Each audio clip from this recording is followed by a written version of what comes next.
여러분 안녕하십니까? 목요일 아침 뉴스 퍼레이드 황병준입니다. 대권 도전에 나선 국민의힘 김문수 후보와 무소속 한덕수 후보가 오늘 오후 다시 회동할 예정입니다. 어제 첫 만남에선 서로의 이견만 확인한 뒤 헤어졌는데 이번엔 단일화 논의에 진전이 있을지 주목됩니다. 장용욱 기자입니다. 1차 단일화 회담이 결렬된 이후 국민의힘 김문수 후보는 한덕수 후보에게 8일 오후 4시에 뵙자고 직접 연락을 드렸다고 밝혔습니다. 이에 한 후보 측도 최대한 기존 일정을 조정해 성실히 응하겠다고 답했습니다. 앞서 두 후보는 어제 오후 6시부터 서울 종로구의 한 식당에서 1시간 20여 분간 첫 회동을 갖고 단일화를 논의했지만 입장차만 확인한 채 빈손으로 끝났습니다. 만찬이 끝난 뒤 한 후보 측 이정현 대변인은 특별하게 합의된 사안이 없다고 밝혔고 김 후보도 대화가 조금 어려웠다고 말했습니다. 제 나름대로 생각하는 단일화의 방안에 대해서 말씀을 드렸는데 의미 있는 그런 진척이 없었습니다. 한 후보는 회동에 앞서 긴급 기자회견을 열고 어떤 방식의 단일화든 국민의힘 결정을 모두 수용하겠다는 입장을 밝혔습니다. 결정하시고 바로 실행하시면 됩니다. 저에게 물으실 것도 없습니다. 단일화 최종 시한도 대선 후보 등록 마감일인 11일로 못 받고 단일화가 안 되면 후보 등록을 안 하겠다고 배수진을 쳤습니다. 양측이 1차 회담 결렬에도 하루 만에 다시 만남을 가지면서 단일화 논의에 진전이 이뤄질지 주목됩니다. TV조선 장용욱입니다. 김문수, 한덕수 두 후보가 오늘 만남에서 단일화에 합의하지 못하면 국민의힘은 당 차원에서 마련한 로드맵을 진행하겠다고 했습니다. 오늘 방송 토론을 열고 내일까지 여론조사를 실시해 최종 후보를 결정하겠다는 건데 김 후보 측은 즉각 반발했습니다. 최원국 기자입니다. 국민의힘은 어제 두 후보의 단일화 협상이 성과가 없이 끝난 뒤 의원총회와 비대위 회의를 잇따라 열고 당 차원의 단일화 로드맵을 제안하기로 했습니다. 원래 예정했던 TV 토론과 그 이후에 양자 여론조사 거기까지 저희가 후보들에게 제안을 할 겁니다. 오늘 2차 단판을 앞두고 두 후보의 결단을 압박하려는 것으로 해석됩니다. 당이 제시한 로드맵은 오후 4시 두 후보 회동 이후 오후 6시 방송 토론을 실시하고 오후 7시부터 내일 오후 4시까지 당원 투표와 국민 여론조사를 진행할 계획입니다. 당원 투표와 국민 여론조사는 경선 방식과 동일하게 각각 50%씩 반영해 단일 후보를 결정합니다. 김 후보 측은 지도부가 동의 없이 단일화 절차에 돌입하는 것은 당원 위반이라며 반발했지만 한 후보 측은 일정을 조정해 단일화 절차에 차질이 없도록 하겠다며 긍정 반응을 보였습니다. 당 지도부는 후보가 동의하지 않아 토론이 무산돼도 여론조사는 강행한다는 입장입니다. 단일화의 난항을 겪고 있습니다. 그래서 지도부에서는 강압적으로 절차를 강제하자. 국민의힘은 로드맵에 따라 11일 전국위원회를 열어 단일 후보를 최종 지명할 예정인데 두 후보가 오늘 단일화 결단을 이룬다면 로드맵은 진행하지 않는다는 방침입니다. TV조선 최원국입니다. 일찌감치 대선 후보를 결정한 더불어민주당은 지지층 확장에 속도를 내는 모습입니다. 이재명 민주당 후보는 오늘 경제 5단체장을 만나는 등 민생 정책 회보를 이어갑니다. 박재훈 기자의 보도입니다. 사흘 동안 2차 경청 투어를 마친 민주당 이재명 후보는 오늘 경제 5단체장과 간담회를 열고 경제 현안을 논의합니다. 간담회에는 최태원 대한상의 회장과 손경식 경청회장 등 단체장과 주요 그룹 기업인 30여 명이 참석합니다. 이 후보는 재계 애로사항을 듣는 한편 트럼프 미국 대통령발 관세 전쟁 등 위기 극복 방안도 논의할 전망입니다. 당내 경선에서 90%에 육박하는 득표율을 얻으며 후보로 선출된 이 후보는 첫날부터 AI 반도체 간담회를 여는 등 경제 대통령의 면모를 부각시키는 모양새입니다. 국제 무역 상황이 매우 악화되고 특히 미국의 일방적인 관세 인상 문제나 또 보호무역주의가 수출 중심의 대한민국 경제에 엄청난 위기를 초래하고 있는 상황으로 생각이 됩니다. 이 후보는 또 어버이날을 맞아 대한노인의 임원을 만나 외연 확장에 힘을 쏟고 있습니다. 우리 어르신들이 이 전 세계에서 가장 빠른 시간에 소위 선진국 반열에 올라서게 한 옛날 말로 하면 산업 역군들이신데 지금은 또 노후가 매우 불안정해서 민주당도 이 후보에 발맞춰 정책 행보에 나섭니다. 박찬대 상임 총괄선대위원장은 전국 금융산업노동조합 사무실을 찾아 금융노조와 정책협약식을 가질 예정입니다. TV조선 박재훈입니다. 네, 서울고법이 오는 15일로 예정했던 이재명 후보의 선거법 위반 파기환송심 첫 기일을 다음 달 18일로 연기했습니다. 파기환송심이 미뤄지면서 대선 전 이 후보의 판결은 불가능해진 건데 재판부는 공정성 논란을 없애기 위한 것이라고 설명했지만 법조계에서는 민주당의 탄핵 위협에 법원 스스로 물러선 것 아니냐는 비판이 제기됐습니다. 류태영 기자의 보도입니다. 대법원은 지난 1일 이재명 후보 선거법 위반 사건을 유죄 취지로 파기환송했습니다. 다수 의견에 따라 다음과 같이 판결합니다. 원심 판결을 파기하고 사건을 서울고등법원에 완송한다. 서울고법은 이튿날 재판부를 배당하고 오는 15일을 첫 공판기일로 잡았습니다. 기일 통지서를 즉시 발송하고 집행관에게 서류 직접 전달을 지시하며 속도전에 나섰습니다. 하지만 법원은 공판기일을 6월 18일로 연기한다고 공지했습니다. 이 후보가 기일 변경을 신청하자 곧바로 받아들인 겁니다. 재판부는 대선 후보인 피고인의 선거운동 기회를 보장하고 공정성 논란을 없애기 위해서라며 어떠한 외부 영향과 간섭을 받지 않고 헌법과 법률에 따라 공정하게 재판하고 있다고 덧붙였습니다. 하지만 민주당이 재판부 탄핵을 위협하자 입장을 바꾼 것 아니냐는 비판이 나옵니다. 대선 이후로 미루십시오. 이미 루비콘강을 건넌 극우 내란 쿠데타 세력과 결별하시기 바랍니다. 파기환송심이 대선 이후로 미뤄지면서 이 후보의 피선거권에 대한 불확실성은 사라졌습니다. 2년 2개월째 1심이 진행 중인 대장동 사건 재판부도 이 후보의 요청을 받아들여 공판기일을 대선 이후로 연기했습니다. TV조선 류태영입니다.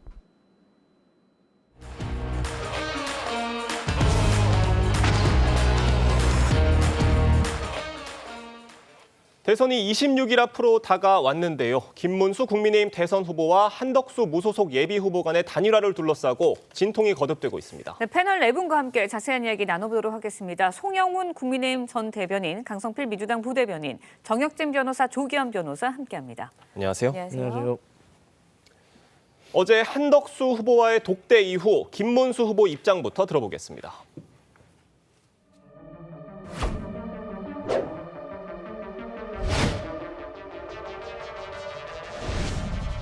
김 의원님 어서 오십시오. 고생 많으셨죠?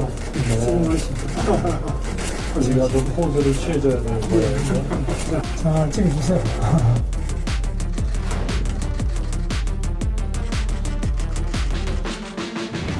본인은 당이 하자는 대로 하겠다. 이 말씀을 확고하고도 반복적으로 계속하셔서 의미 있는 그런 진척이 없었습니다.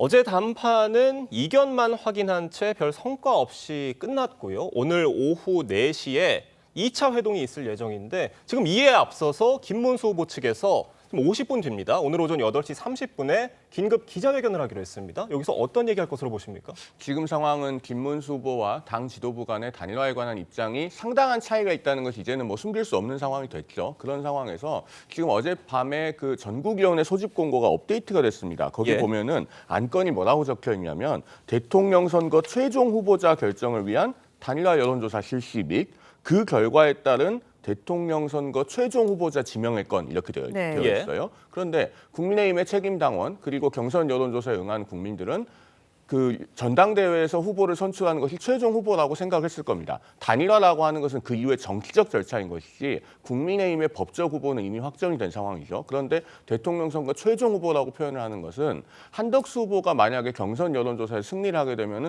국민의힘 후보로 추인하는 과정을 거칠 수도 있다는 그런 의미가 되는 것 아니겠습니까? 김문수 후보로서는 당연히 여기에 반발할 것이 예상되고 오늘 아침 8시 30분에 긴급 기자회견을 한다면은 이런 절차에는 응할 수 없다는 입장 표명이 아니겠는가 그렇게 예상되는 측면이 있습니다. 어제 의총에서도 이런 당의 단일화 로드맵에 대해서 조금 신중해야 된다라는 목소리들이 나왔다고 하는데 이건 좀 어떻게 보셨습니까? 단일화라고 하는 거는요, 기본적으로 단일화 되는 쪽 후보가 흔쾌하게 승복을 하고 그걸 통해서 유권자들이 감동을 느끼면서 화학적 결합이 이루어져야지 단일화 효과가 있습니다. 그런데 지금 당 지도부가 진행하고 있는 단일화 로드맵이라고 하는 것은 크게 네 가지 측면에서 김문수 후보 측과 합의가 되지 않은 것으로 역력히 보이는 흔적들이 있죠. 첫 번째가 앞서 말씀드린 그 전국위원회 안건입니다. 두 번째, 오늘 오후 6시 TV토론회 일정이 어젯밤 11시에 공개되지 않았습니까? 그런데 이것도 어느 한쪽이 불참하면 토론회가 진행되지 않을 수 있다는 겁니다. 그다음에 세 번째로 토론회가 무산되더라도 단일화 여론조사는 그대로 진행한다. 근데 그 여론조사의 문구, 방법 이런 것들이 합의가 되었다는 흔적이 보이지 않고요. 마지막으로 황우여 선관위원장이 어제 사퇴를 하고 이양수 사무총장이 선관위원장으로 선임이 되지 않았습니까? 그런데 경선 절차가 이미 끝났는데 선관위원장을 바꿔서 새로 지명한다는 것도 상당히 자연스럽지가 않습니다. 지금 이런 과정들이 원만한 단일화라고 보기에는 어려운 측면이 있어서 아마도 지금 그 이재명 후보의 집권을 막아야 된다는 국민들로서는 상당히 걱정이 크신 상황으로 보입니다. 네, 일단은 국민의힘 당 대선 후보와 당 지도부가 갈등을 겪고 있는 이런 모습을 보이고 있거든요. 민주당에서는 이 과정 어떻게 바라볼지도 궁금합니다. 단일화 과정과 시기 어떻게 펼쳐져야 된다고 보세요? 이제 이런 질문만큼은 제가 민주당 소속이 아니라 그냥 정당인의 한 명으로서 말씀을 드리고 싶습니다. 그러니까 어쨌든 정당한 절차를 거쳐서 민주적 경선이 정해졌고 거기를 통해서 후보가 정해졌는데 자꾸 이 후보 중심의 단일화를 하려고 하는 게 아니라 밖에 있는 선수를 데려와서 후보를 교체하려는 모습에 대해서 그러면 그 후보에 대해서 지지를 하셨던 당원과 국민들이 어떤 마음이었는지도 의견이 있겠지만 그럼에도 불구하고 당선된 후보를 좀 폭력적으로 교체하려는 모습을 보면 결국에는 당원과 지지자들이 실망할 수밖에 없다. 그러면 안 하느니 못하는 게 이런 경우다. 이런 말씀 드리겠습니다. 지금 김문수 후보와 당 지도부 간의 갈등이 좀처럼 사그라들지 않고 계속 번져가는 모습인데 일각에서는 법적 공방까지도 이어질 수 있다. 이런 우려 나오고 있습니다. 어떻게 보십니까? 일단은 당 지도부가 한덕수 후보를 김문수 후보하고 상의나 합의 없이 대선 후보로 지명을 한다. 이럴 경우에는 법적 공방이 가능할 수도 있겠다. 이런 생각은 드는데 그건 이론적인 이야기라고 저는 생각하고요. 현실성이 과연 있을 것인가. 오늘이 목요일이지 않습니까? 만약에 당 지도부가 한덕수 후보를 대통령 후보로 지명한다고 해도 빨라도 금요일일 거 아니에요. 그러면 5월 11일까지가 마감일 텐데 5월 11일은 일요일이잖아요. 그러면은 아무리 가처분을 제기한다고 하더라도 일요일까지 가처분 결정이 나올 수 있을까? 저는 그 굉장히 의문이다 그런 생각이 들고요. 그다음에 이런 그 법적 공방을 하다가 자칫하다가 지금 현재 아직까지는 여당이라고 볼 수도 있지 않겠습니까? 그 여당이라고 볼 수 있는 국민의힘이 실질적으로 대통령 후보를 내지도 못할 수 있는 그런 리스크까지 있는 것이 아닌가 저는 그런 생각이 들기 때문에 아무리 그래도 그렇지 그와 같은 극단적 상황까지 초래되지는 않을 거고 내일까지는 어찌됐든지 간에 현상이 좀 종결되지 않을까 그런 생각합니다. 지금 김 후보를 지지하는 원외 당협위원장들이 11일 전당대회 개최를 중단하는 것을 요구하는 가처분 신청을 했는데 이건 어떻게 진행될 것으로 보세요? 일단 11일까지 이 절차가 진행되지 않으면 법적 절차가 큰 의미가 있을 수가 없습니다. 그러면 통상 이런 중요한 결정의 경우 가처분이라도 심리 기회를 여는데 오늘이 목요일이고 내일이 금요일입니다. 이틀 안에 심리를 하고 결정하기는 어려울 거고 또 두 번째는 전대 금지 가처분이었기 때문에 이 피보정 권리라든가 이 필요성에 대한 내용이 좀 부족할 수 있는 부분이 있습니다. 아직 어떤 결의가 이루어진 것은 아니기 때문에 그러면 이제 중요한 거는 이 상태에서 지금 내놓은 가처분에 대한 결정 없이 11일을 넘어가고 지금 예상하는 최악의 시나리오처럼 한덕수 후보를 국민의힘 단일 후보로 세우고 입당시키고 김문수 후보를 낙마시키는 경우에는 이미 이제 심각한 위법 사항이 발생된 겁니다. 11일 이후에 후보 자격 정지, 효력 정지 가처분이라든가 이런 내용이 들어온다고 하고 김문수 후보 측이 이 부분을 계속 강행해서 법적 판단을 받겠다고 할 경우에 법원은 이런 방식의 전당대회를 통해서 후보를 교체한 결정이 위법이라는 판단할 가능성이 매우 높습니다. 완전한 파국으로 가는 것이죠. 지금 문제는 그러한 상황이 어디로 흘러갈지 어떻게 관리할지에 대해 아무런 계획을 가질 수 없는 국민의힘의 상황이 가장 큰 문제가 아닌가 싶습니다. 네, 앞서서 좀 국민의힘 상황 짚어보면 권성동 원내대표와 김무성 전 대표 등 국민의힘 상임 고문단 단식 농성에 돌입하면서 김문수 후보 좀 압박하는 모양새로 나서고 있는 모습입니다. 그리고 당 지도부가 단일화가 되지 않으면 오늘 방송 토론회하고 내일 여론조사 강행하겠다 이런 입장 보였거든요. 이런 상황에서 김문수 후보가 8시 반에 긴급 기자회견 열겠다고 밝힌 상황입니다.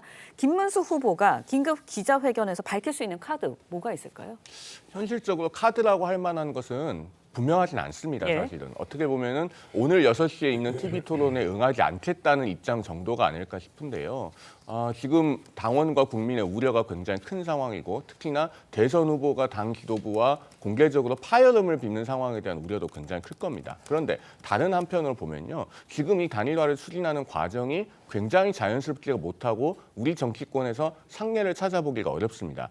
찾아본다면은 2002년 새천년 민주당의 후단협 정도가 있을 텐데 그 후단협도 후보 등록 기간을 이렇게 임박해서 그것도 당 지도부가 대선 후보의 입장을 완전히 배제하는 식으로 단일화를 압박하고 밀어붙이는 형식을 하진 않았거든요. 그렇기 때문에 이렇게 자연스럽지 않은 방식으로 단일화가 추진될 때는 부작용이 있을 수밖에 없다는 부분을 중요하게 고려할 필요가 있습니다. 이 부분에 대해서 숙고를 하고 뭔가 좀 자제를 하지 않는다면은 이 단일화 추진 과정으로 인한 후과가 대선 과정 내내 미칠 것이 상당히 우려가 됩니다.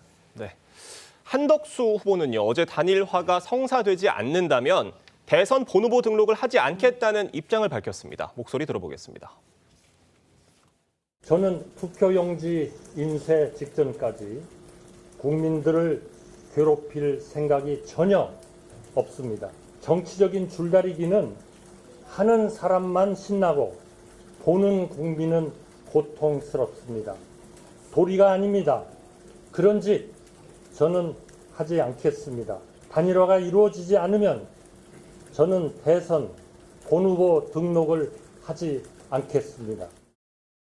강성필 대변인님, 네. 이것도 한 정당인의 한 명으로 좀 말씀을 해주시면 좋을 것 같은데, 그러니까 단일화가 불발되면 후보 등록을 하지 않겠다는 거는 한덕수 후보도 이 배수진을 쳤다 이런 평가인데 김문수 후보 측에서는 이걸 압박으로 느낄까요? 아니면 어떤 다른 카드로 느낄 수 있을까요? 어떻습니까?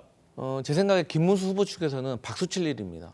그러니까 한덕수 후보가 김문수 후보를 압박하는 것이 아니라 저렇게 11일까지 단일화가 안 되면 나는 사퇴하겠다는 것은 아, 내가 11일까지만 버티면 다 끝나는구나 하고 오히려 더 버텨야겠다는 강한 확신을 준 것입니다. 반대로 저는 국민의힘 지도부, 즉 한덕수 후보에 대해서 지금까지 출마를 권유했던 이런 지도부에 대해서는 압박이 될 것 같습니다. 내가 지금 할 거 난 다 했어. 그러니까 빨리 11일까지 뭐 정리 안 되면 난 그냥 사퇴할 거야, 떠날 거야 라고 했기 때문에 이 판을 기획한 사람들에게는 압박으로 느껴질지 모르겠지만 저는 김문수 후보 측에게는 오히려 쾌재다. 오히려 11일까지만 버티면 내가 이긴다라는 강한 확신을 준 것이기 때문에 저는 배수의 진을 좀 방향을 잘못 친 것이 아닌가 그런 생각이 듭니다. 네, 한덕수 후보 배수의 진을 치는 그런 입장을 발표를 했거든요. 여기에 대해서 이제 김문수 후보 측에서는 유리한 입장을 보여준 거다라는 말씀을 해주셨는데 정혁진 변호사님이 보시기에는 어저께 한덕수 후보의 그 입장 어떻게 들으셨어요? 일단은 한덕수 후보는요 4가지가 없습니다. 뭐가 없냐면 첫 번째로 경험이 없어요. 한덕수 후보가 커리어는 굉장히 화려하지만 그 커리어는 모두가 다 관료로서의 커리어란 말이에요. 선거는 아마 처음 치러보시지 않을까 저는 그런 생각하고요. 두 번째로는 조직도 없지 않습니까? 조직이 있는 것 같이 보여도 그래도 한덕수 후보의 개인적인 조직이라고 할 수 있는 건 없는 거고 더군다나 무소속 후보니까 거기에다가 현실적으로 자금도 지금 없는 거 아니겠습니까? 그 대통령 선거가 뭐 한두 푼으로 치러질 수 있는 것도 아니고 국회의원 선거하는 것도 아니고 대선인데 그 어마어마한 자금을 조달할 수 있는 방법도 없고요.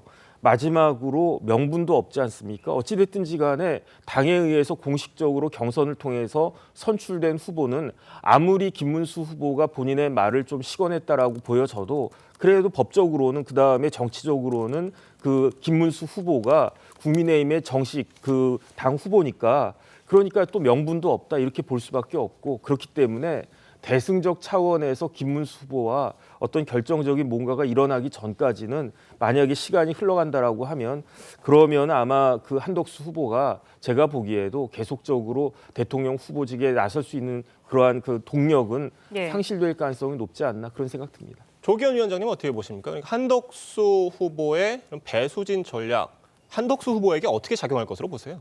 뭐 이제는 다른 선택지가 없어졌죠. 그러니까 한덕수 대행 같은 경우에는 이 판을 지금까지 여겨온 게 본인의 결단에 의해서 끌고 온 판이 아닙니다. 뒤에서 이 상황을 만드는 국민의힘 지도부라고 볼 수 있겠죠. 그리고 일부 의원들이 사실상 뭐 이렇게 좀 심한 말로 표현하면 장기판에 말처럼 갖다 놓고 이리저리 상황을 이렇게 만들어 온 겁니다. 그러면 거기에서 본인의 어떤 결단처럼 5월 11일을 배수진을 쳤지만 그것은 이런 상황을 만들어 온 당신들이 이 문제를 5월 11일까지 해결해서 나를 후보로 만들어주지 않으면 나는 출마를 못한다. 이 얘기 아니겠습니까? 그리고 실제 그런 상황에서는 뭐 무소속 출마까지 강행하면서 본인이 어떤 대선 후보의 뜻을 펼칠 가능성은 완전히 없습니다. 원래 그런 분이었기 때문에 5월 11일까지도 결국 지금 이 상황을 만들어 놓고 본인을 대선 후보로 끌어올리려는 분들에게 맡겼으니까 알아서 해달라. 이런 태도를 보이는 것이죠. 그러니까 혹시 만에 하나라도 이게 성공한다고 하더라도 이 과정에서 보인 이런 모습 때문에 본선에서 국민들이 차기 대선 후보로서 대통령으로서 그렇게 받아들일 수 있을까? 저는 이 과정 자체를 국민들께서 보고 계시다는 생각은 좀 전혀 안 하는 것 같습니다. 네, 단일화를 둘러싸고 전례 없는 진통 계속 이어지고 있습니다. 그렇다 보니까 말씀 주신 것처럼 성사가 되더라도 단일화 효과 기대할 수 있는 상황이겠냐 이런 우려도 나오고 있거든요.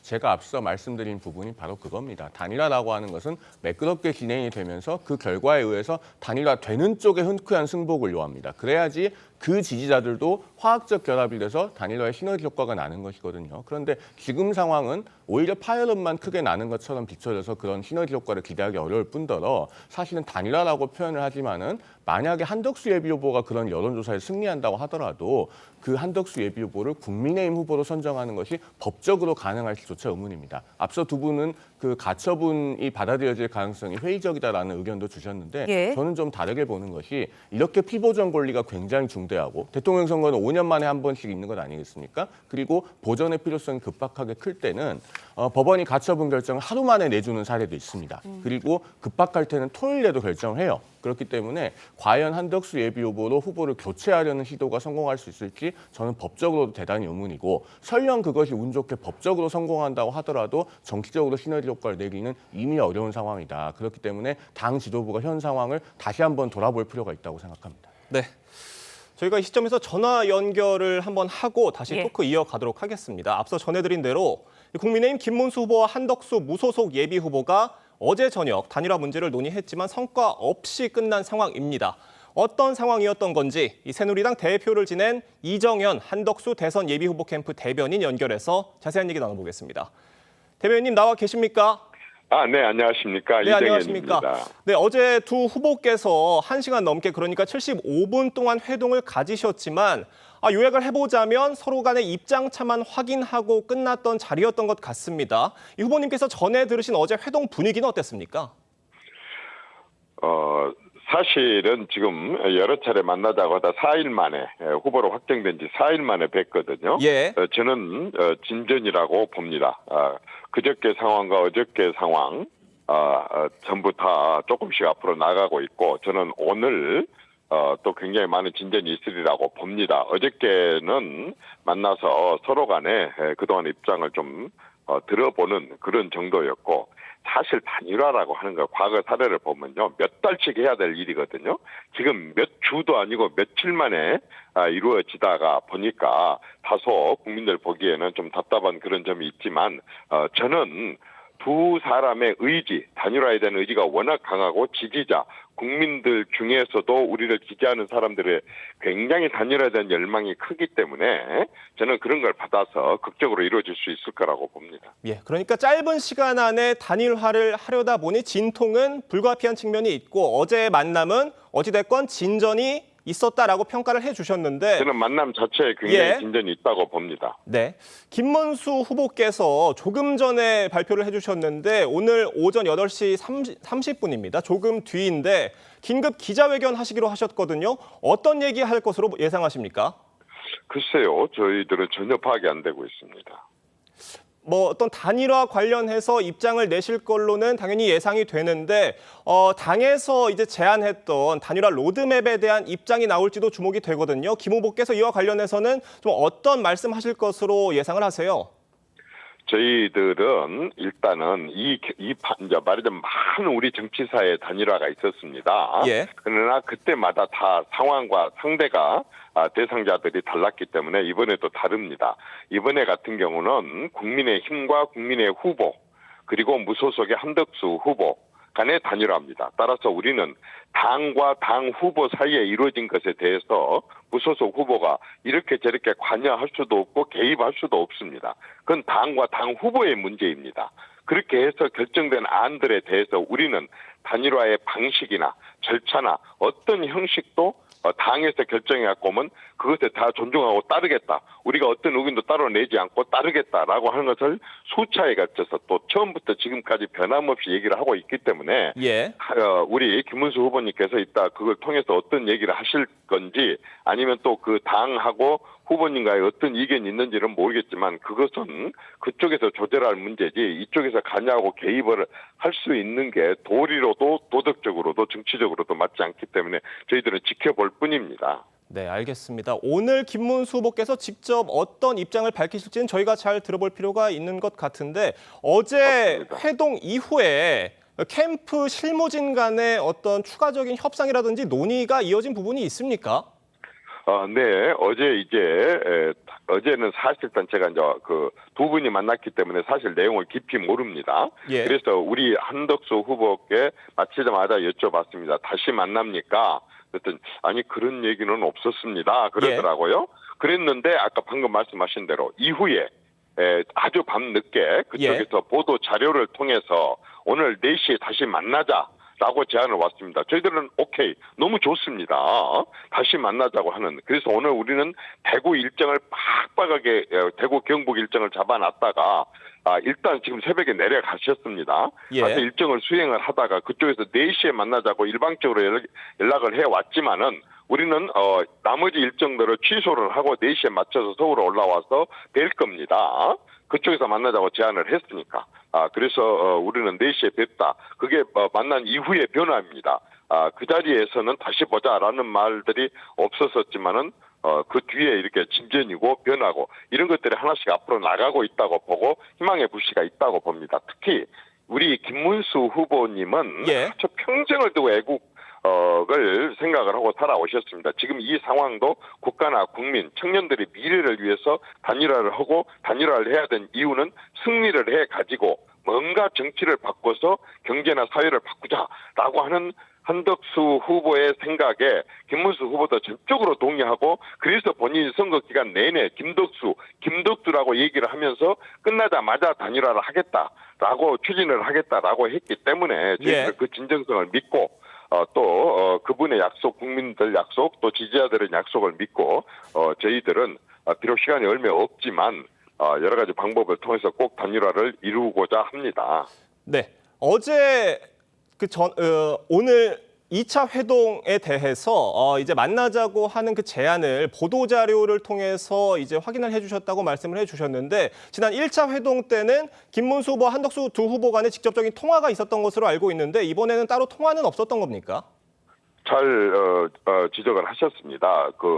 말하자면 당선된 날, 후보로 확정된 날 후보가 직접 저 옆에 있었습니다만 전화해서 빠른 시일에 만나자라고 했고 김문수 후보님께서 네. 라고 분명히 얘기를 하셨고 그 뒤에 또 5월 5일 날 조계사에서 뵀을 때 그날도 이제 여러 번 이렇게 서로 마주친 적이 있었었는데 3차례에 걸쳐서 후보가 후보에게 직접 뵙자라고 했고 라고 했습니다. 그리고 나서 그게 이제 어제 7일 날 회동이 성사가 돼서 김문수 후보께서 그렇게 하자라고 해갖고 만났었습니다.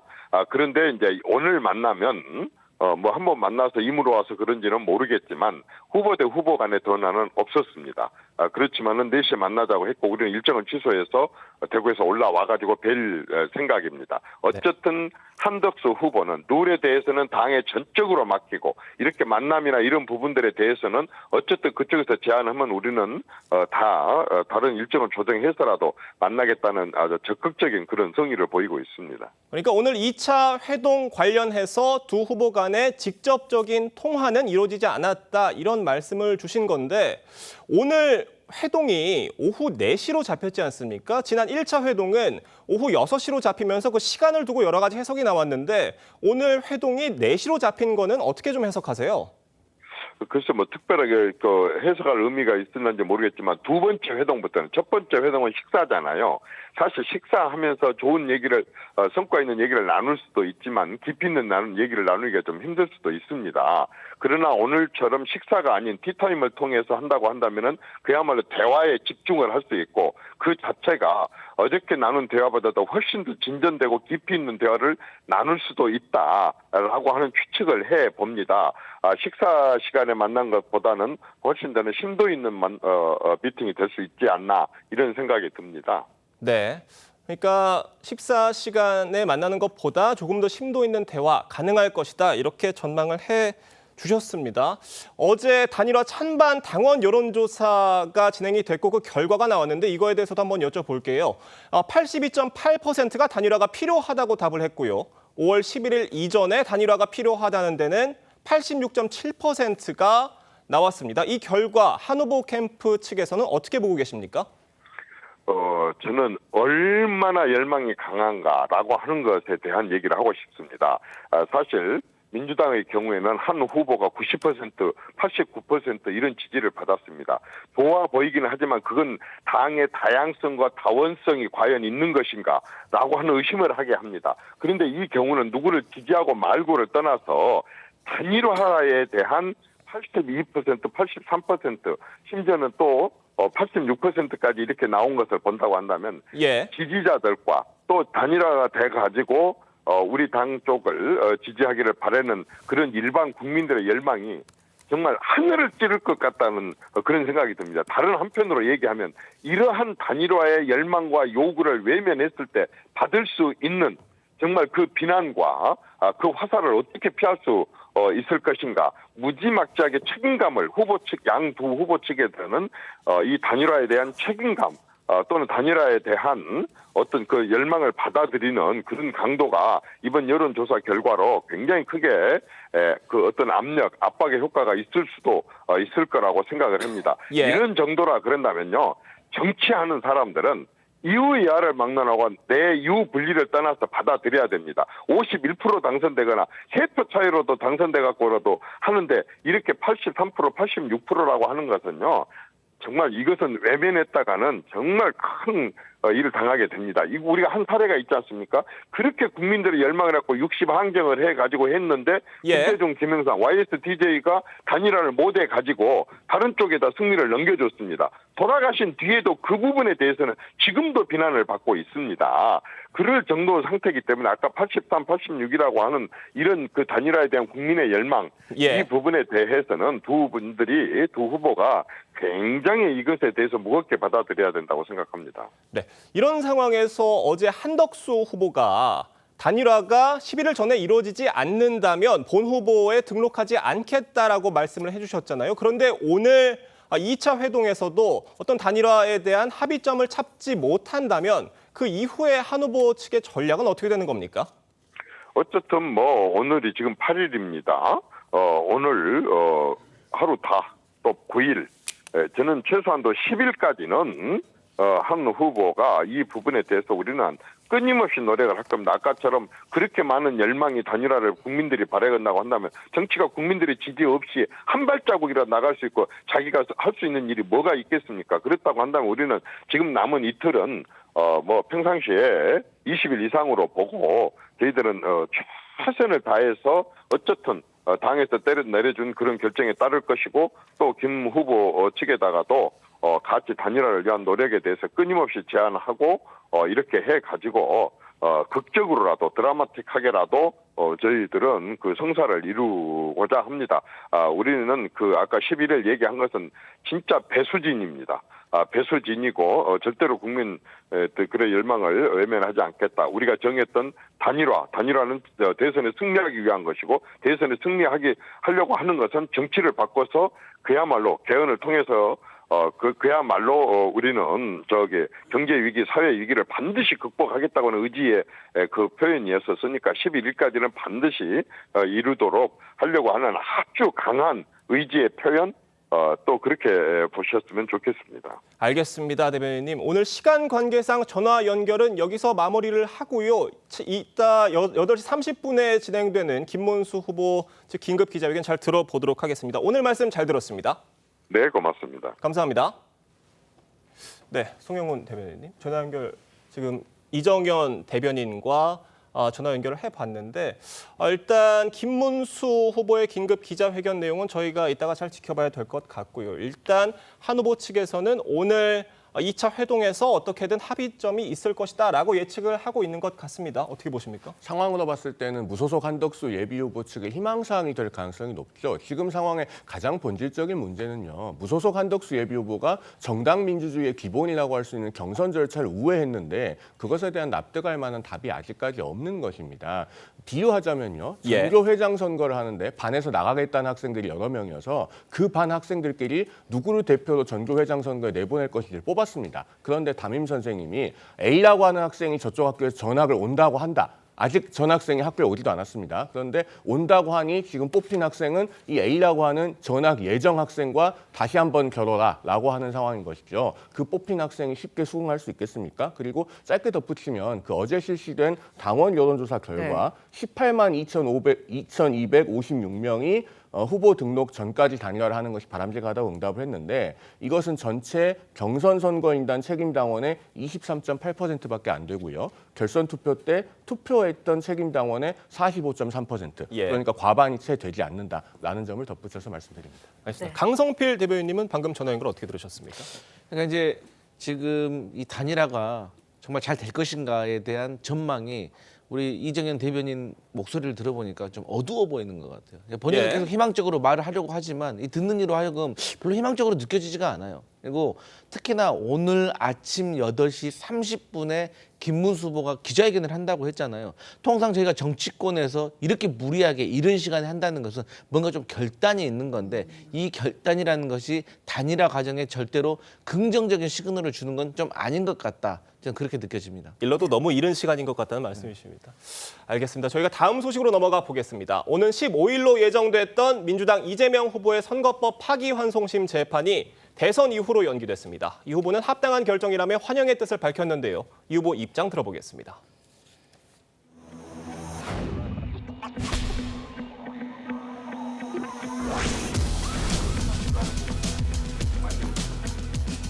국민들의 주권 행사에 방해가 되지 않도록 법원이 이 헌법 정신에 따라서 당연히 해야 될 합당한 결정을 했다고 생각합니다. 저는 기본적으로 여전히 사법부를 신뢰합니다. 그러나 언제나 그렇듯이 모든 구성원들이 균질하지가 않습니다.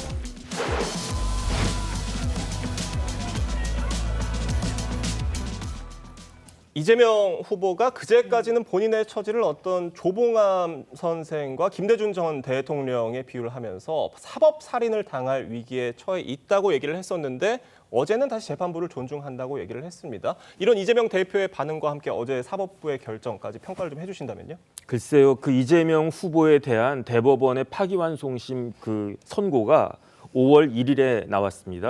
그런데 그 다음 날인 5월 2일에 그 환송심인 서울고등법원에 접수가 된 게 5월 2일이에요. 그 다음에 서울고등법원 재판부가 5월 15일로 공판 기일을 지정을 했었는데 어제였죠. 5월 7일. 그 공판 기일 변경 신청이 먼저 이재명 후보 측에서 들어갔고요.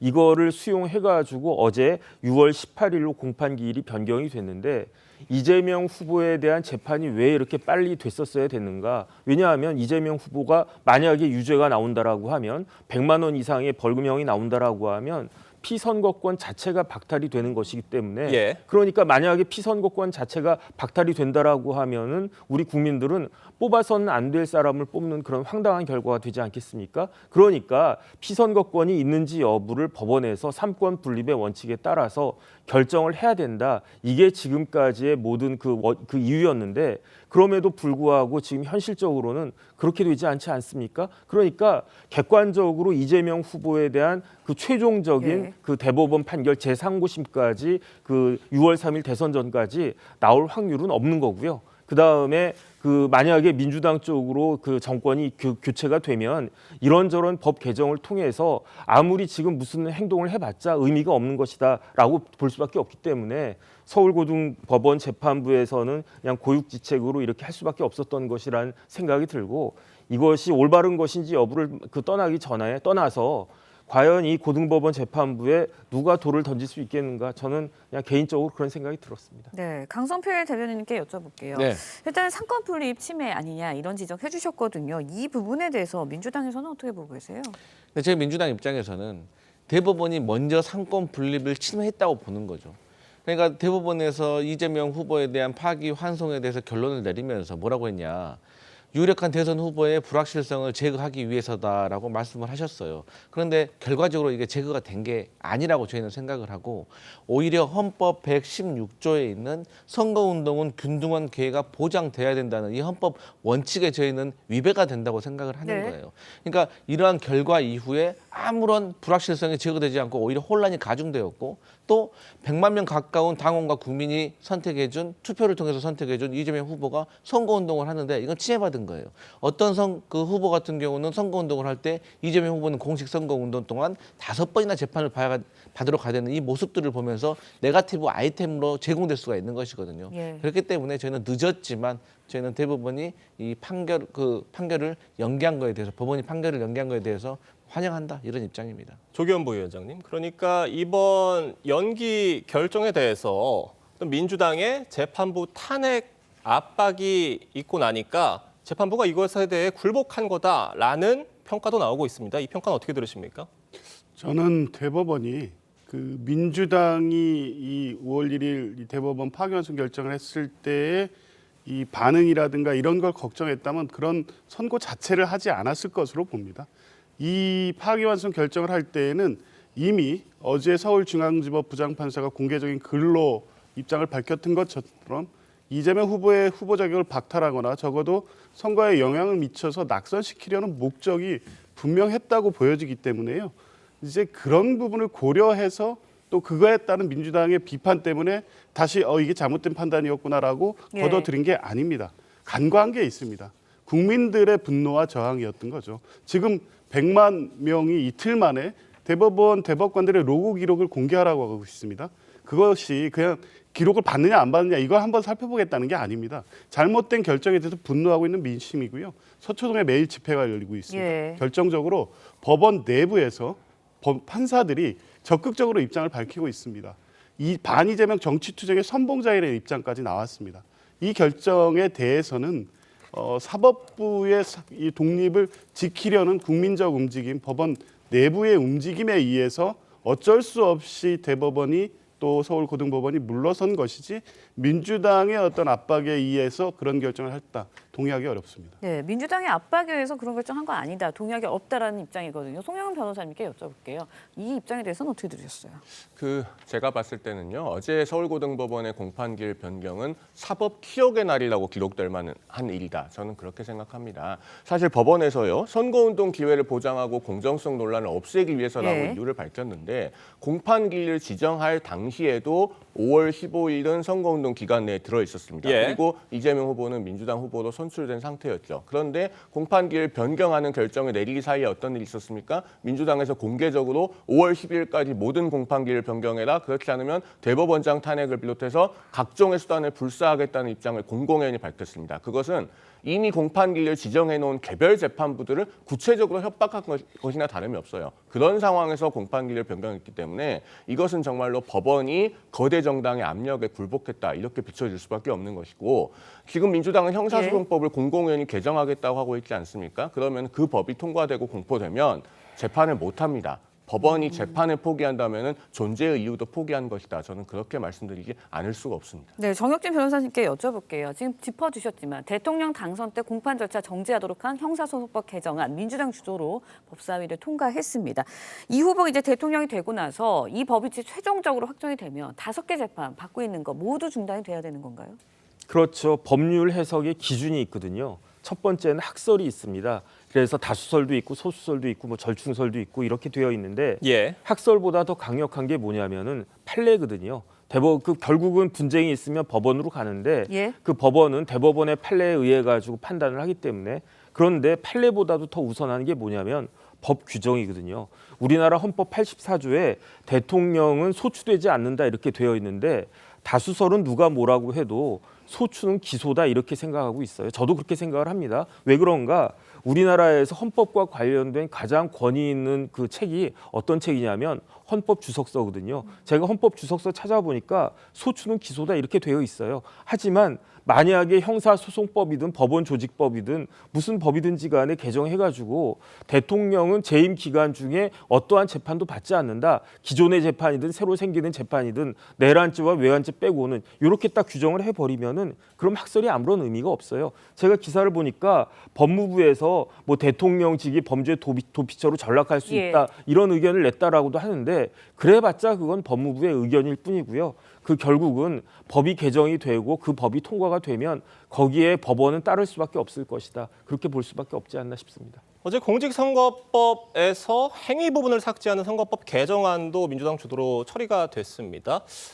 이 법안 처리를 두고 지금 국민의힘에서는 뭐 위인설법의 전형이다 이렇게 얘기를 하고 있고요. 법조계에서도 이 민주당 주도로 통과된 법안들을 보면은 특정인이 생각날 수밖에 없을 것 같다 이런 평가들이 나오고 있는데 지금 민주당에서는 그게 아니라는 거 아니겠습니까? 이재명 후보를 위한 법안 처리가 아니다, 개정안이 아니다라는 입장이에요. 강성필 대변인님 어떠십니까? 그러니까 뭐 국민의힘에서는 특정인이 생각난다라고 했는데 뭐 이재명 후보를 말씀하시는 것 같아요. 그러니까 이러한 계기로 인해서 잘못된 법이 개정되는 거라고 저는 생각을 해요. 그리고 역풍은 없을 겁니다. 왜냐하면 이것은 이재명 후보가 대선에 나가서 대통령이 되어서 그때 가서야 통과가 될 수 있는 법안이지 지금은 제가 국회에서 통과를 시켜도 거부권에 맡겨서 통과되지 않을 겁니다. 그러면 이재명 후보가 대통령이 됐다는 얘기는 국민들이 이 전반적인 상황에서 모두 인지하고 있는 상황에서 선택을 한 거기 때문에 저희는 역풍은 없고 여기에 대해서는 또 나중에 법적으로 잘못된 점이 있으면 헌법소원이라든가 법적 절차가 있기 때문에 저는 거기에 따르면 된다고 생각합니다. 네, 뭐 이재명 후보 이 부분도 좀 짚어보도록 하겠습니다. 이재명 후보 파기환송심 연기된 거 이걸 두고서 이제 사법부를 신뢰한다면서도 모든 구성원들이 균질하지 않다라고 말하기도 했거든요. 일단은 뭐 신뢰할 수 없는 사법부 구성원을 찝어서 이야기한 거 아니냐 이런 해석들이 나오고 있는데 송영훈 대변인 어떻게 들으셨어요? 충분히 그렇게 해석될 만한 발언이라고 생각합니다. 자, 이재명 후보가요. 대법원 전원합의체에서 10대 2로 유죄취지 파기환송 판결이 나왔을 때 일성으로 언론에다 뭐라고 말했습니까? 자신의 생각과는 많이 다른 판결이다. 이렇게 얘기를 했죠. 대법원 전원합의체 판결인데도 승복하지 않는 겁니다. 헌법재판소의 8대0 결정은 승복의 대상이고 대법원 전원합의체 10대2 판결은 불복해도 되는 대상입니까? 그리고 공판기일 변경되니까 법원이 합당한 결정했다고 하면서도 모든 구성원들이 균질하지는 않다. 이렇게 얘기를 하고 있는데 자, 5월 13일, 27일에 있던 대장동 사건 공판기일 변경됐습니다. 5월 15일에 예정되어 있었던 선거법 재판 공판기일 변경됐습니다. 그런데 5월 20일 위증교사는 아직 변경 안 됐거든요. 그런 상황에서 이런 말을 하니까 충분히 지금 속가내기에 의도가 있는 것이 아니냐 그렇게 해석될 수 있는 것이고 심지어 대법관을 14명에서 30명으로 늘리겠다. 즉 일종의 대법관 꽂아넣기를 하겠다라는 말까지 공공연하게 나오고 있는 상황이기 때문에 앞으로 이재명 시대가 열린다면은 사법부의 독립이 얼마나 훼손될 것인가 정말 우려를 금하지 않을 수가 없습니다. 알겠습니다. 저희가 정치권 소식 자세히 짚어봤고요. 잠시 뒤 오전 8시 30분에 김문수 후보 긴급 기자회견 라이브로 연결해 보도록 하겠습니다. 오늘 네 분 말씀은 여기까지 듣도록 하겠습니다. 감사합니다. 고맙습니다. 최태원 SK그룹 회장이 SK텔레콤 유심 해킹 사고 발생 19일 만에 뼈아프게 반성한다며 대국민 사과를 했습니다. 피해를 책임지겠다고도 했는데 위약금 면제에 대해선 여전히 논의 중이라며 즉답을 피했습니다. 오현주 기자의 보도입니다. 유심 해킹 사태 1일 브리핑에 모습을 드러낸 최태원 SK그룹 회장이 이번 사고에 사과하며 고개를 숙였습니다. 또 고객의 입장에서 세심하게 살피지 못했고 또 이는 저를 비롯한 경영진 모두가 뼈아프게 반성할 부분입니다. 최 회장은 통신 해킹 사고를 국방 안보의 문제로 규정하며 보안 체계 전반을 검토하겠다고 밝혔습니다. 가장 논란이 되는 위약금 면제 여부에는 논의 중이라는 기존 입장을 되풀이했습니다. SK텔레콤의 이사회가 이 상황을 놓고 계속 논의 중에 있습니다. 제가 이사회 멤버가 아니다 보니 드릴 수 있는 말씀이 여기까지인 거 양해해 주시기 바랍니다. SK텔레콤 이용약관 43조에는 회사의 귀책 사유로 인해 해지할 경우 위약금이 면제된다고 명시되어 있습니다. 하지만 SK텔레콤은 해킹 피해 사례가 드러나지 않은 상황에서 귀책 사유에 해당하는지 법적으로 따져봐야 한다는 입장입니다. 위약금을 면제할 경우 수조 원대의 손실이 예상되는 만큼 배임 여부나 가입자 간 형평성도 고민 중인 것으로 알려졌습니다. SKT의 문제라면은 위약금을 면제해준다라는 조항이 있는 걸로 알고 있거든요. SKT 쪽 보안 문제로 저는 확실하게 보여서 면제를 해주는 쪽으로 가야 되지 않나라는. SK텔레콤 해킹 사건 청문회에 증인으로 채택된 최 회장은 에이펙 통상장관회의 행사 참여를 이유로 참석하지 않을 예정입니다. TV조선 오현주입니다. 새 교황을 뽑는 콘클라베 첫 투표가 우리 시간 오늘 새벽 바티칸에서 마무리됐습니다. 하지만 3분의 2 득표자가 나오지 않아 첫날 선출에는 실패했는데요. 추기경단은 오늘부터 하루 4차례 투표를 거쳐 교황 선출에 나섭니다. 이루라 기자의 보도입니다. 바티칸 현지 시각 밤 9시, 시스티나 성당 굴뚝에 검은 연기가 피어오릅니다. 콘클라베 첫날 투표 결과 새 교황이 선출되지 않았다는 뜻입니다. 결과를 지켜보던 신도들은 아쉬움을 감추지 못합니다. Yeah, I'll be back tomorrow to see the smoke again, and hopefully we see who's the new papa. 70개국에서 모인 추기경 133명은 앞서 시스티나 성당에 모여 콘클라베를 시작했습니다. 한 명씩 비밀 서약 선언을 마친 뒤 콘클라베 현장 문은 굳게 닫혔습니다. 성베드로 광장은 새 교황 선출을 보려고 전 세계에서 모인 신자와 취재진으로 가득 찼습니다. This time, there are a lot of journalists here. In fact, it seems there are more journalists for the conclave than there were for the funeral. 새 교황이 선출되려면 추기경단 3분의 2 이상, 최소 89표를 얻어야 하는데 첫날 투표에선 해당자가 없었습니다. 현지 언론은 첫 투표는 탐색전, 소신 투표 성격이 강해 특정 추기경에 표가 집중되는 경우는 드물다고 분석했습니다. 실제로 첫날 교황이 뽑힌 사례는 최근 300년 동안 단 한 차례도 없었습니다. 추기경들은 오늘부터 오전, 오후 각각 2번, 총 4번을 투표합니다. 교황이 선출되면 성당 굴뚝에 흰색 연기가 올라오는데 최근 콘클라베 추이를 볼 때 새 교황이 선출되려면 하루 이틀은 더 걸릴 전망입니다. TV조선 이루라입니다. 네, 우리나라와 체코가 원자력과 첨단 산업 등 분야에 총 14건의 협약 및 업무 협약을 체결했습니다. 안덕근 산업통상자원부 장관 등 정부 특사단은 현지 시간 7일 프라하에서 페트르 피알레 체코 총리를 면담하고 양국 협력 방안에 합의했습니다. 전날 법원 결정으로 예정됐던 한국 수력 원자력과 체코 전력공사 간 체코 원전 2기 건설 사업 최종 계약 서명식이 연기됐는데 그 외에 양국 간 다른 일정은 계획대로 진행됐습니다.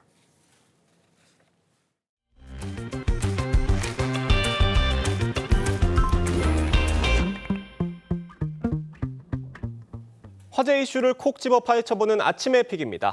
한국 수력 원자력의 체코 원전 수주가 최종 계약 직전에 중단됐습니다. 한국과 체코 양국은 원자력 협력 강화 등 업무 협약도 체결했는데 관련 소식 혁병훈 이화여대 경제학과 교수와 함께 자세히 짚어보도록 하겠습니다. 안녕하십니까? 안녕하십니까? 그러니까 체코 법원이 한 손에 신규 원전 건설 계약에 제동을 건 겁니다. 이게 프랑스 경쟁사가 계속 입찰 과정을 문제 삼는 건데 왜 계속 목리를 부리는 거냐 이런 궁금증들 나오고 있습니다. 예, 가장 큰 이유는 원전 강국인 프랑스가 안방인 유럽 시장에서 한국에서 밀리니까요. 향후 그 동유럽의 여러 국가들도 원전을 발주하려고 하는데 이 수주전에 대한 위기감이 커져서 강경하게 대응을 나선 것이 아니냐 하는 분석이 사실 유력하게 제기가 되고 있습니다.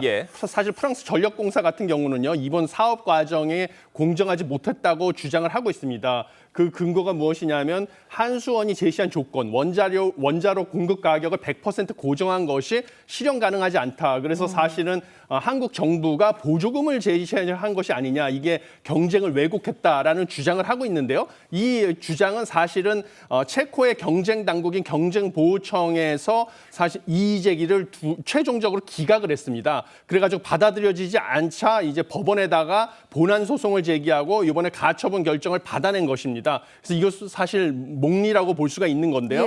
그래서 이런 앞으로 그 법률 과정을 지켜봐야 될 것으로 보입니다. 네, 법원의 결정이 당혹스러운 건 체코 전력공사도 마찬가지인 상황인 것 같습니다. 체코 전력공사가 원적 계약 체결 막은 법원에 가처분 신청을 냈거든요. 항소할 계획이다 이렇게 전해졌어요.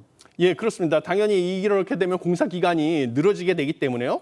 가처분 결정을 갖다가 중지를 하는 것이 사실은 이 법률 과정을 가장 짧게 끝낼 수 있는 방법입니다. 그래서 체코 전력공사가 최종 계약을 중지해야 한다고 하는 이런 가처분 결정에 대해서 항소를 하는 동시에 일단 본안 소송도 진행하는 투트랙 대응을 할 것으로 보이고요. 그다음에 이런 공사 지연으로 따른 약 수백억 원에 달하는 손해가 발생할 것으로 보이니까 이것에 대해서 향후 프랑스 전력공사 측에 손해배상까지 청구할 것이다라고 발표를 했습니다. 예, 사실 가장 궁금한 건 최종 계약이 어떻게 되느냐인데 이 최종 계약이 불발될 가능성도 현재로서 있는 겁니까?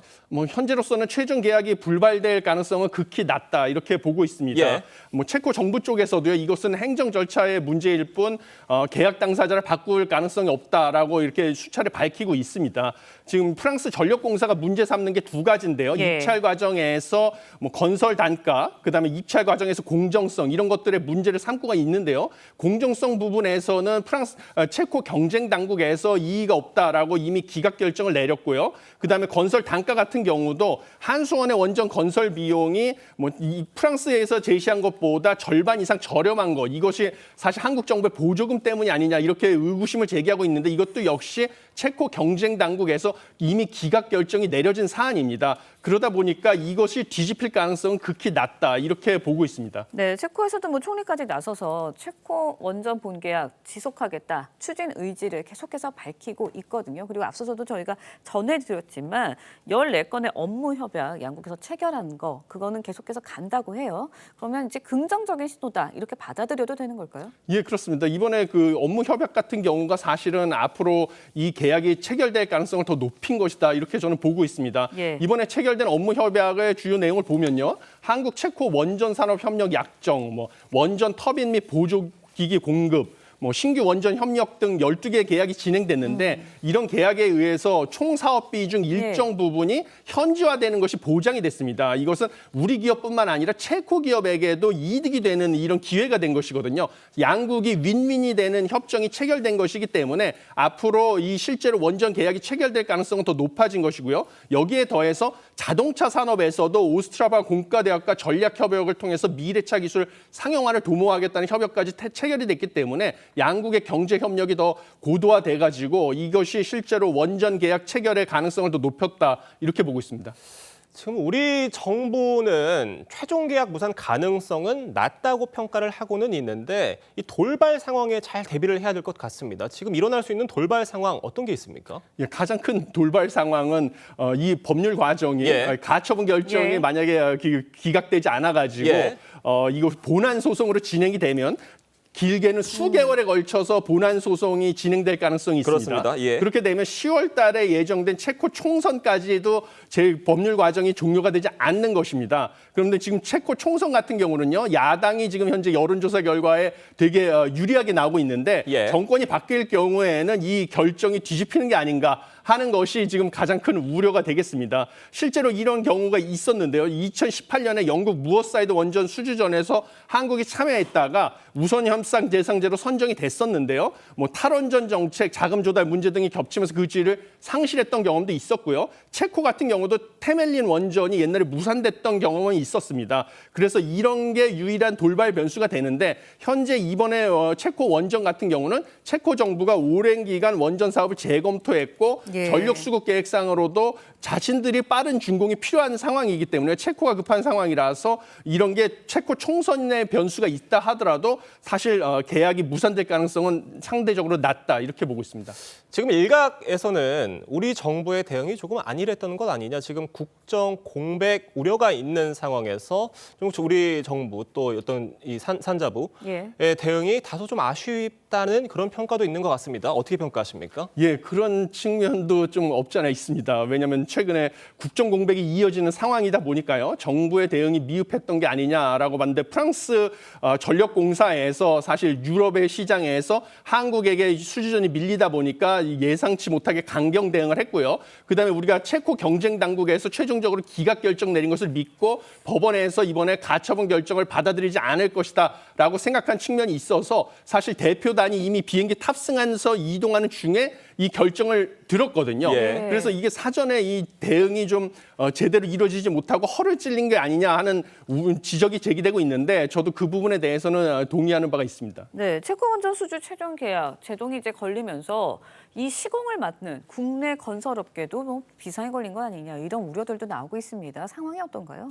예, 그렇습니다. 이번에 체코 원전 프로젝트는 한수원이 주관을 하고 있지만요. 한전기술, 한전 KPS, 한전 원자력 연료 등 한전 계열사뿐만 아니라 두산 에너빌리티, 대우건설 등이 함께 참여하는 그런 사업이 되겠습니다. 그래서 사업 규모가 26조 원 이상으로 추정이 되고 두산 에너빌리티와 대우건설 등이 뭐 시공과 주기기 공급을 담당하고 있어서 이런 건설 산업의 업체들도 큰 부분을 차지하고 있습니다. 그러나 이번 법원 결정이요. 단순히 이 일정 지연뿐만 아니라 이 원전 수출 전반의 불확실성을 키우는 것이 아니냐 하는 우려가 제기되고 있습니다. 왜냐하면 프랑스 전력공사가 유럽연안 집행위원회에도 한국 정부의 지원이 EU 보조금 규제에 위배된다는 문제까지 제기한 상황이거든요. 그러면 이게 앞으로 체코 이외에도 폴란드라든지 사우디아라비아에 진행 중인 다른 원전 수주전에까지 영향을 미칠 가능성도 있다라는 우려가 제기되고 있는 상황입니다. 그래서 이런 법적 쟁송이 장기화되고 확산될 경우에는 국내 수주 실적과 기업 실적 전망에도 안 좋은 소식이 될 수 있어가지고 이 원전 관련된 산업 업체들은 사실 우려가 커지고 있는 상황입니다. 알겠습니다. 저희가 체코 원전 수주 관련해서 교수님과 자세히 이야기 나눠봤는데 저희가 SKT 상황 관련해서도 짧게 좀 짚어보겠습니다. 어제 최태원 회장이 사건 발생 19일 만에 처음으로 직접 사과를 표명을 했는데 좀 어떻게 들으셨어요? 예, 뭐 사실 그 SKT 사태 관련해 가지고 뭐 최고 경영자가 직접 그 사과를 표명하고 이런 것은 뭐 소비자들이 큰 피해를 받았기 때문에 뭐 바람직한 것이다라고 저도 보고 있습니다. 그래서 조기에 이번 사태를 좀 진정하고 추가시키고 추가적으로 금융사기나 이런 것에 고객들이 노출되지 않게 좀 최선의 노력을 다하는 자세가 필요하다. 저도 이렇게 보고 있습니다. 네, 그런데 이제 정치권이나 고객들 입장에서 계속해서 이야기 나온 게 위약금 문제거든요. 근데 이 위약금 문제에 대해서는 즉답을 피했어요. 그 부분은 어떻게 보셨어요? 예, 지금 아직 뭐 피해 규모라든지 얼마나 보상을 해야 되는지가 확정되지 않은 상태이기 때문에 이렇게 즉답을 할 수가 없었던 상황이라는 점에 대해서는 사실 뭐 많은 사람들이 예상을 할 수 있었습니다. 그렇지만 결국은 그동안에 그 SK텔레콤이 이 통신 사업에서 지금 최고 점유율을 차지하고 있는 입장에서 이런 보안이나 이런 쪽에 투자를 소홀히 한 게 이번 사태를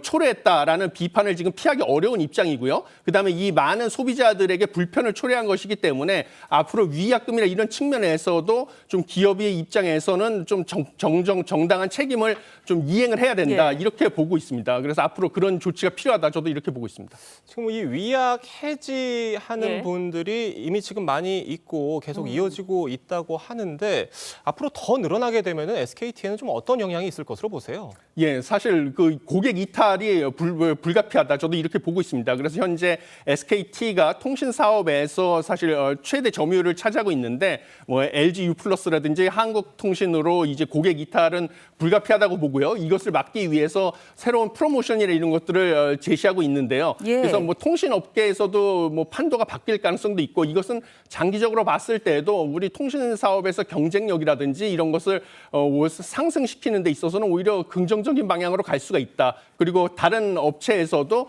보안이나 이런 쪽에 투자를 늘리는 계기가 될 수 있다. 이렇게 보고 있습니다. 네, 마지막으로요.